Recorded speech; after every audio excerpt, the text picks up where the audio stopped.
Hello everyone, today we will talk about how to fix or how to solve the problem of purchases on the application of Slack. You will click on settings. In this page you can click on apps, default apps, app settings. On above you can search about Slack and you will enter.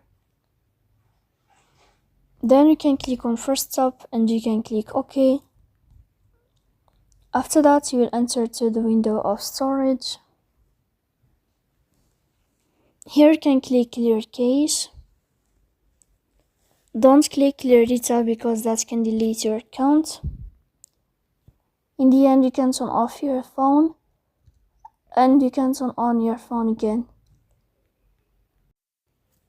So please don't forget to support us by like and subscribe. See you next time in another video.